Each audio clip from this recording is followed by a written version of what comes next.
teachers unions were coming out saying that young boys aren't listening in school anymore because they keep asking the teacher what color their Bugatti is, which I found quite funny. so That's then amazing. the teachers unions came for me. But the fact that they all come in absolute succinct, if you ever have like one post that gets a bunch of traction on you, no big deal. But if it's happening in absolute succinctity with other posts, then someone is behind it, and the person behind it has the power to cancel you. So there was about 5 days in a row of orchestrated hits, and then the cancellation came. So because they're trying to paint the narrative.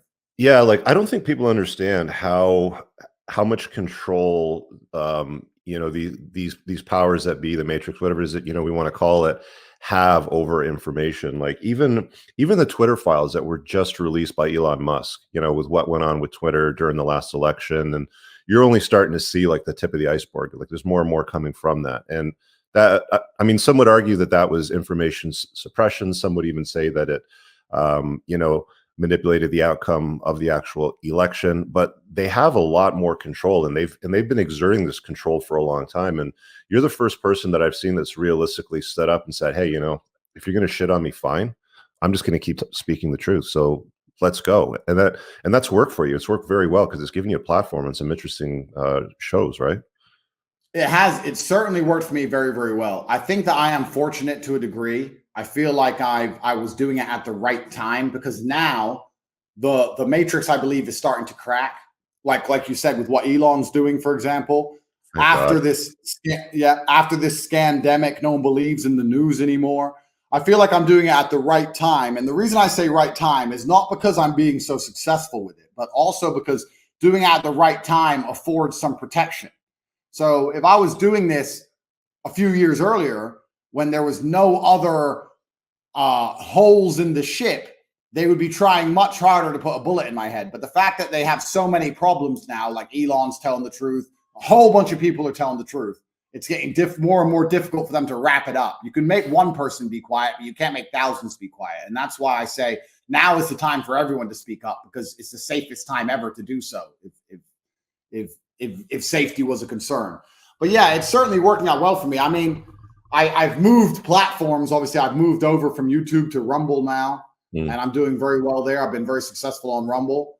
So I can't complain. The CEO of Rumble, Chris, is a true patriot. He's a hero. And he came to me in the cancellation and said, you can say whatever you want. Don't care. Chris is a Canadian from Toronto, isn't he? Yeah. Yeah, man, he's an awesome guy. Really good guy. He's Canadian. And but he's certainly for the cause. And lots of other people are moving over to Rumble now as well, because they're understanding that it's a matter of time until YouTube cuck out on basically every channel. Yeah. So I've been good there. Now I'm obviously back on Twitter. Meta have not given me anything back yet, but there's already talk about me being being reinstated on Instagram. So they're looking to put me back. And I wouldn't want to say I've beaten the cancellation, but the negative effects are slowly wearing off, the visual negative effects. Once I beat all this imaginary garbage court cases that are going to come, then all in all, it's been a positive for me and for my brand. But yeah, it was also unnecessary. It had to be done because I knew that the matrix only needed a crack. Everyone was pissed off with them for a very long time. Someone just had to put a crack in the dam, and the pressure would do the rest. And I feel like one of the cracks that was missing is for somebody to show that being canceled doesn't work. And if you can show that, then people stop being afraid of their weapon, and then their weapon becomes less effective, and everybody will speak and will win in the end. So divine timing, perhaps. Yeah, another question for you. I've noticed you've done a lot of really popular podcasts, and it seems like a lot of the ones that are Western-based, like in America, seem to come to you now in Europe. Is there a reason why you haven't traveled to the U.S.? Yeah, I won't go to the USA ever again. Okay. For the rest of my life. I will never travel to America ever again for the rest of my life. I feel like it's the seat of a lot of the problems in the world. I feel like it's the seat of this culture that is genuinely detrimental to the hearts and minds of humanity. The Iranians call America the big evil, right? But I don't want to go that far. But a lot of the problems certainly stem from there. And I feel like a trip to America, although it could be fantastic for work, I could do a bunch of podcasts, I could meet a bunch of people, I could be famous, etc. There has to also become a point where you realize or understand what you're doing it for. And I feel like I'm getting my message across just perfectly fine from here. And I'm not interested in the vanity of hanging around with a bunch of A-listers. I don't really care. Mhm. So for that reason, I don't see the point in taking the risks, because I feel like there would be a risk for me to go to America right now. I feel like Uh, for some reason it feels risky. I don't know why. How has the fame changed things for you? Because I mean, you weren't. I mean, you had great reach on YouTube. You had some interesting, takes on things, and I think they. I mean, dude, there's a lot of stuff that you said that's like really pushed some buttons for people, and gotten some great attention. I think of drawn a lot of awareness on things like, for example, like depression. Yeah.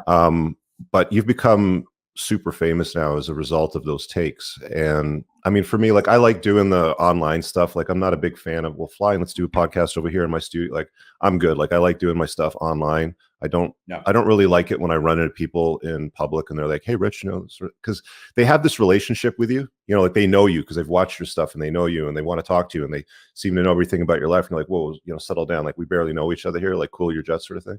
Like how's that been for you? Because your fame is blown up. It's massive. Like everybody knows about you. Like every 14-year-old boy right now knows who Andrew Tate is. There's not one, I don't think, on the planet. Maybe if there's some rural area in the deepest, darkest parts of Africa sort of thing, and they don't have access to the internet, but everybody knows you. How has that changed for you? Yeah, you nailed it right there, where they feel like they know you very well because they've watched all your stuff. But of course, it's the first time you've seen their face, right? So it is a bit strange when they're trying to like give you a hug and stuff, and you're like, bro, whoa, chill. It depends. Like in Western countries, I absolutely hate it. I hate being recognized. It's a security concern. I don't like when groups of people get around me. I don't like being swarmed. I don't like when people I don't know run at me. Like if I'm in London and someone spots me and starts running across the street, I start thinking, fuck, should I be running? Like, are they going to kill me? Like, so I don't, that element of it is certainly uncomfortable. I try my very best to, try and help people out and take a picture and say hi and be nice. But unfortunately, the second you take a picture with one person or you talk to one person, other people around notice and a line forms and it kind of gets crazy. So yeah, life needs a lot more planning. Like I can't just go to the mall. I have to choose a day I'm going to go to the mall, get a security team, go early in the morning, organize a driver. Like even simple things like going to the mall becomes an event, a day. I have to organize it all. So that's part of it. And also I'll notice when I've analyzed myself, you do become a lot more reclusive, not just because you want to hide from people, but I think a lot of the reason that people go out in general is to kind of be like seen about town, if that makes sense. Like you go out just to be noticed. You go to the nice restaurant or the big club to be the guy in the club.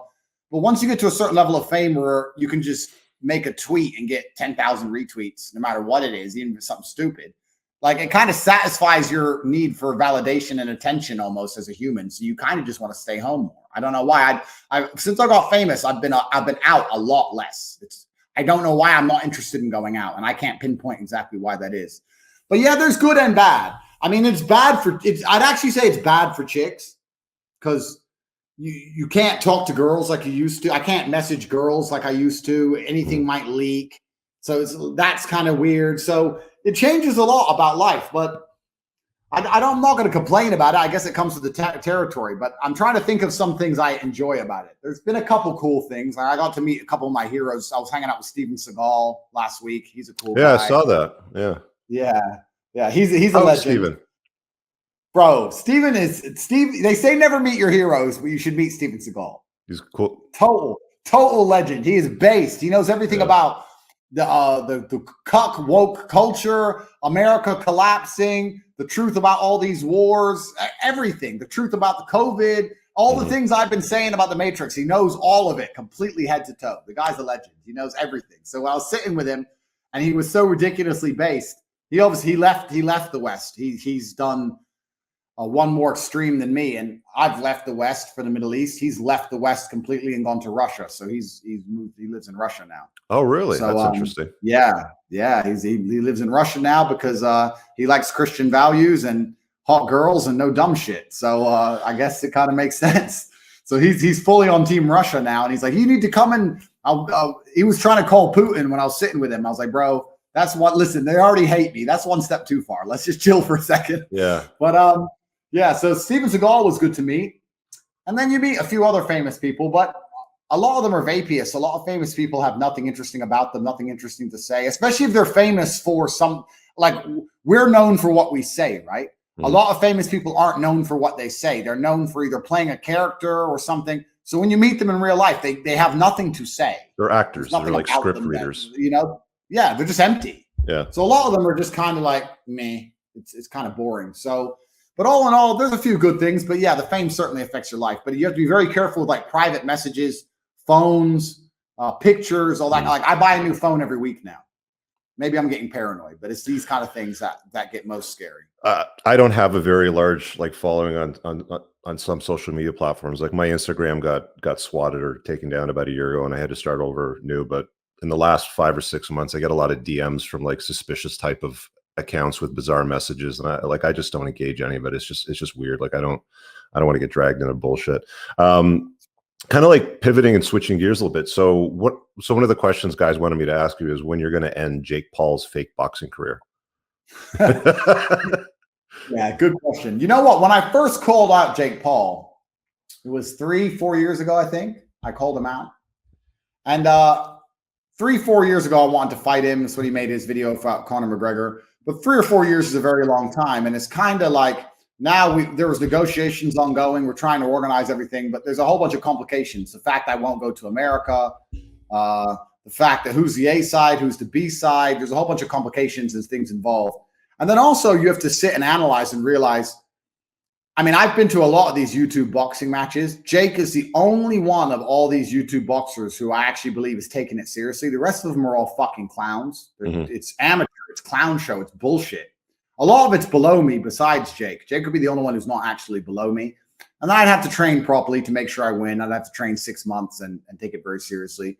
But there's a whole bunch of legality behind the scenes. It's not as simple as people think it is, because there's no way that, Jake and I are ever going to fight unless we're at least earning equal money. There's no way anyone's going to walk away with more money than me. So who owns a percentage of the promotion company it's under? Who owns it's so many complicated elements. So it's hard to give a simple answer. But we'll see what happens. But Jake is actually, I've met Jake. Jake is all right. It's Logan I don't like. Jake is actually okay. Logan would be the one who I have a personal problem with. Jake is the smarter of the two brothers. And their dynamic is slightly different than me and Tristan. I don't think they're that close after all. We'll have to see. We'll have to see how the negotiations go on. That's the boring answer I keep giving, but unfortunately it's the truth. Speaking of the close relationship you have with Tristan, I've got 2 younger brothers. Actually, my youngest brother's name is Andrew too, as well. We're pretty tight, but not close like you are with Tristan. Like you guys have a pretty interesting bond. I'm somewhat envious of the relationship you have with Tristan. He seems like a genuinely nice guy. Like whenever I've interacted with him, like I've had him on for a podcast. I remember one year he even sent me a random DM just around New Year's, and we weren't speaking a lot, but we followed each other on Instagram. And he said something along the lines of, "Hey, Rich, what you've been doing has been appreciated. Thank you. You're a genuinely good guy, and all the best for the New Year," sort of thing. He didn't have to do that. Like I'm sure he had better things to do on New Year's Eve, right? It's not even top of mind for me. So your friendship and your brotherhood that you've got with Tristan, was it always that way? Was it something that you had to manufacture? Did you guys have to work on it? Like, how did you guys build that? It's a good question. And yeah, so for me, because we've kind of always been this way, not as much as we are now, but we've kind of always been this way. So something that even, I take for granted a little bit, but I've looked at it very carefully myself and even tried to work out why we work so fantastically. And I think it's just a matter of prioritizing it. And the truth is, with most groups of brothers in the world, doesn't matter where they are, especially in the Western world, the brotherhood element falls behind quite a few different things, right? And one of them is women, one of them is females. That's a nice, easy one for me to commentate on. But let's take you take 2 normal brothers, not me and Tristan, but you take 2 normal brothers. They both get girlfriends. The girlfriends, you go and live with your girlfriend. Now there's 2 different guys living in 2 different houses, sacked up with a chick. One of them might get married to one girlfriend. One of them, gets engaged to the other. And you end up building these very separate lives with the woman, which is fine. But that's what the woman wants. And that's how you end up doing it.